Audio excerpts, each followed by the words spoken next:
We're making major progress in multiple states, with bills advancing in Rhode Island and Colorado.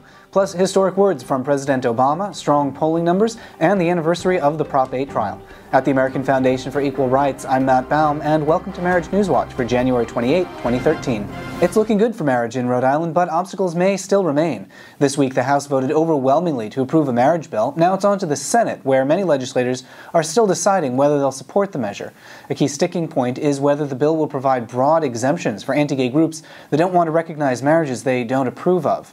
It may take several weeks, maybe even months, for the bill to get a Senate vote, and in the meantime, you can connect with RIUnitedForMarriage.com to get involved. And we made progress in Colorado this week as well. The Senate Judiciary Committee passed a civil unions bill on party lines, 3-2. Now it moves to the Appropriations Committee. You can get in touch with one-colorado.org to help support their work to move the bill along. We're also seeing some legislative movement in Hawaii, where Representative Faye Hanahano introduced a marriage bill this week. There's also a competing bill that would put a marriage ban in the state constitution. Visit HawaiiUnitedForMarriage.org for ways that you can get involved there. And we're not done yet. There's also a brand new marriage bill in New Mexico. Representative Brian Egoff introduced the measure, which is admittedly a long shot. The bill's first stop is the Consumer and Public Affairs Committee. And on Monday the 28th, a House committee in Wyoming will hear testimony on marriage bills. Meanwhile, Minnesota legislators are working on overturning the state's statutory ban on marriage. Public opinion is quickly moving in their favor. Voters defeated a constitutional ban on marriage this November, and a new poll from Public Policy Polling shows a plurality now supports marriage equality, 47 to 45%. That growth in support is consistent with national polling, which repeatedly has shown a majority favors the freedom to marry.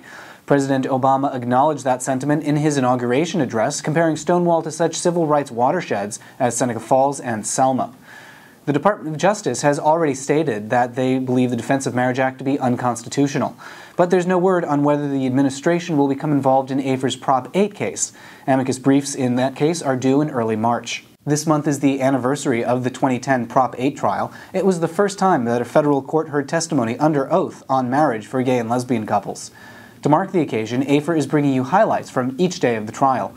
Visit AFER.org and check Facebook and Twitter every day to see new highlights. This is going to be the busiest year yet for marriage equality. To get an overview of what to expect in the coming months, check out our brand new video, Looking Ahead to 2013. That has all the details you need on the federal work before the U.S. Supreme Court, as well as state-by-state progress. You can subscribe here on YouTube and at AFER.org, as well as on Twitter and Facebook for weekly updates. At the American Foundation for Equal Rights, I'm Matt Baum. Thanks for watching, and we'll see you next week.